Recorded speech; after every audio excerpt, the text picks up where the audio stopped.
Hello friends, welcome to Devo's vlogs. നമുക്കിന്ന് ഒരു super ടേസ്റ്റുള്ള ഒരു വെറൈറ്റി ഒരു പച്ചടി ഉണ്ടാക്കാം. നമ്മൾ വഴുതന വെച്ചിട്ടാണ് ഉണ്ടാക്കുന്നത്. ഓക്കെ, അപ്പം നമ്മൾ ഒരു പാൻ അടുപ്പിൽ വെച്ച് കടുക് പൊട്ടിക്കുക. അതിനുശേഷം ചെറുതായി അരിഞ്ഞ പച്ചമുളക് സവാളയും ചേർത്ത് കൊടുത്ത് വഴറ്റുക. കറിവേപ്പിലയും കൂടി ഇട്ട് കൊടുക്കുക. ഇത് നന്നായിട്ടൊന്ന് വഴറ്റുക, കരിഞ്ഞു പോകരുത്. അതിനുശേഷം വട്ടത്തിലരിഞ്ഞ വഴുതന നമ്മൾ ചേർത്ത് കൊടുക്കുക. ഇത് വളരെ ടേസ്റ്റിയാണ്. നിങ്ങളെല്ലാവരും മസ്റ്റായിട്ട് ട്രൈ ചെയ്ത് നോക്കണം.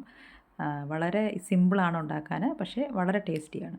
അപ്പം നമ്മൾ ആവശ്യത്തിന് ഉപ്പും കൂടി ഇട്ട് കൊടുത്ത് വഴുതന ഒന്ന് വഴറ്റിയെടുക്കുക. അതിനുശേഷം കുറച്ച് മഞ്ഞൾപ്പൊടി, പിന്നെ കുറച്ച് മുളക് പൊടി, എരിവ് അതൊക്കെ നിങ്ങളുടെ ടേസ്റ്റിൻ്റെ ഒരു ആവശ്യത്തിനനുസരിച്ച് നിങ്ങൾ ഇട്ട് കൊടുക്കാം.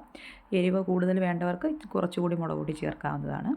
അതിനുശേഷം ആ മുളകൊക്കെ നന്നായിട്ടൊന്ന് വഴണ്ട് വന്നതിന് ശേഷം നമ്മൾ തീ ഓഫ് ചെയ്യുക. തീ ഓഫ് ചെയ്തതിന് ശേഷം നല്ല കട്ട തൈര് ഇതിലേക്ക് ചേർത്ത് കൊടുത്ത് ഇളക്കി യോജിപ്പിച്ച് കഴിയുമ്പോൾ നമ്മുടെ സൂപ്പർ ആൻഡ് ടേസ്റ്റി വഴുതന പച്ചടി ഇവിടെ റെഡി ആയിട്ടുണ്ട്. എല്ലാവരും ഒന്ന് ട്രൈ ചെയ്ത് നോക്കണം. ഇത് വളരെ സിമ്പിളാണ് ഉണ്ടാക്കാൻ, പക്ഷേ വളരെ ടേസ്റ്റി ആൻഡ് ഹെൽത്തിയാണ്. Thanks for watching.